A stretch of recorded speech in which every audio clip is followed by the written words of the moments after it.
T.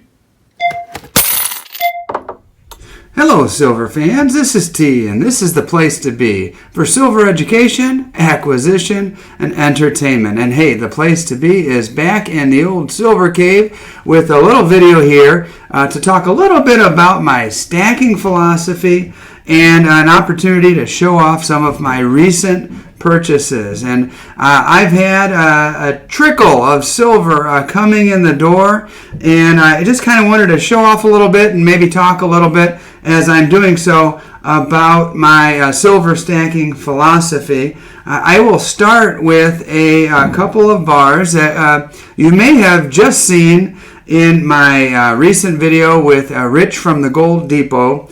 The first is an Engelhard bar right here. I won't spend too much time on these as I just showed them off in my previous video. But here it is, an old school Engelhard bar. What attracted me was the serial number. And as I looked through Rich's stack, I looked for the one with the lowest serial number.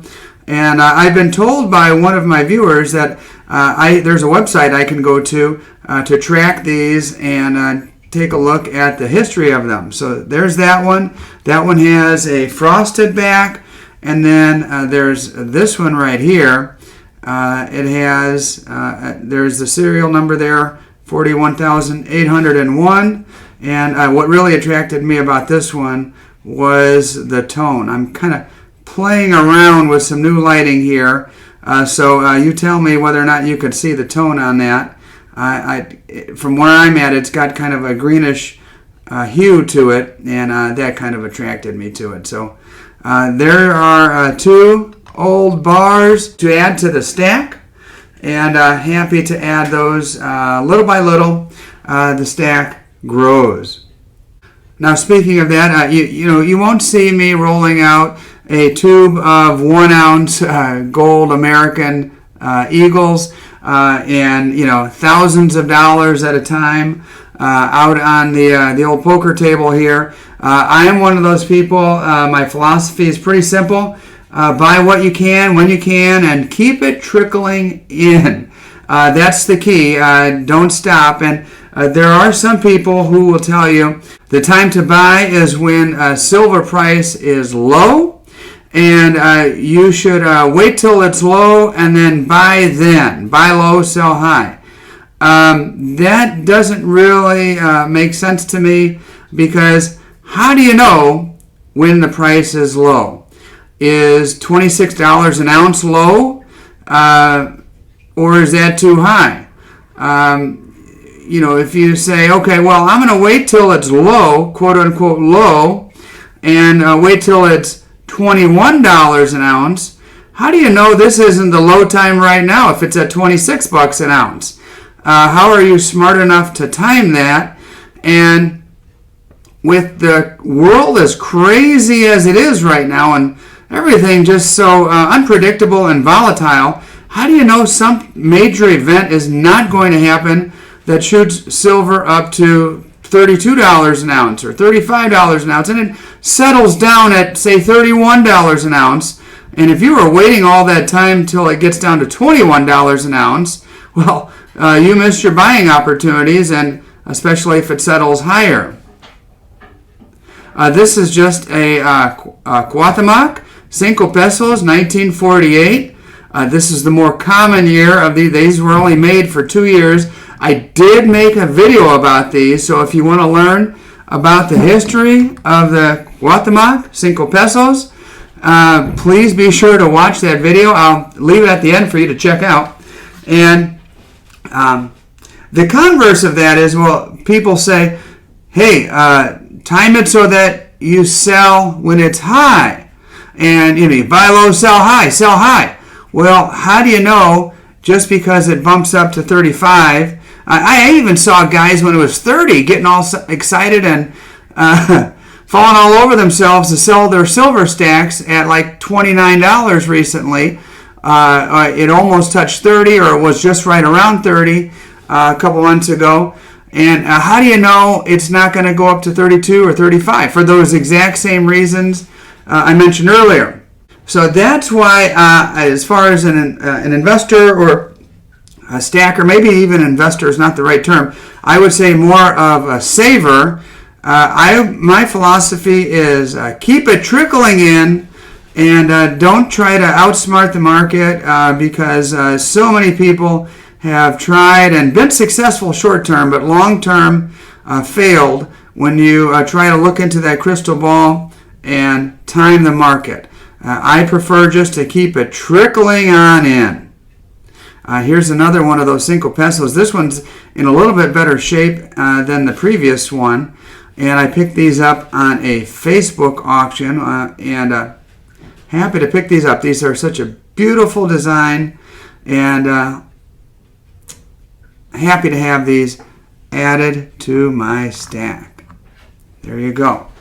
And then one more. This one I also picked up at a Facebook auction. Here we go. The old onza. Mexican onza, 1979. And I'll have to go and check my other onzas to see what years they are. I didn't pull them out for this video, but I will add this to my tube of Mexican silver onzas.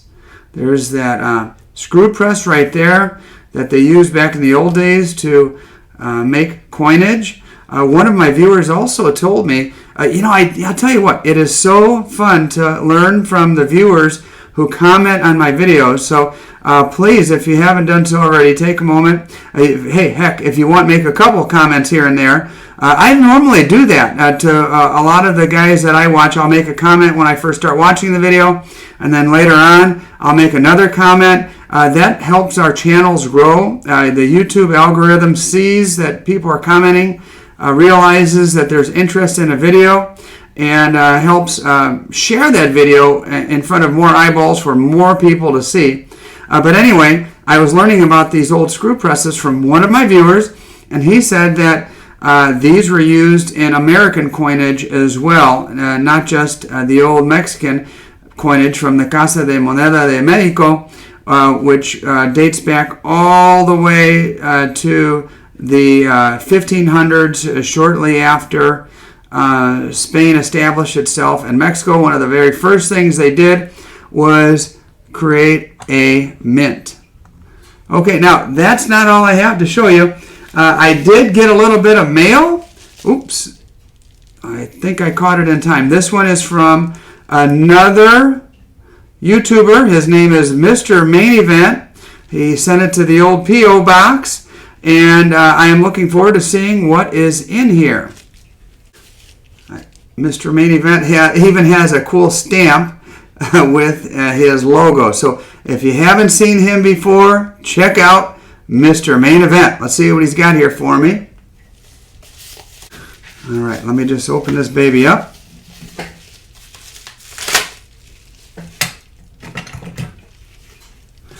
And it's heavy. There's something in here.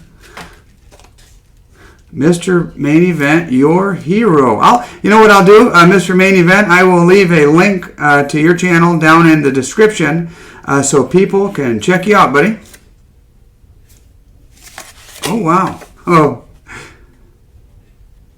Hi, T. I found this round in the 999 fine silver bin at a coin shop in Des Moines, Iowa.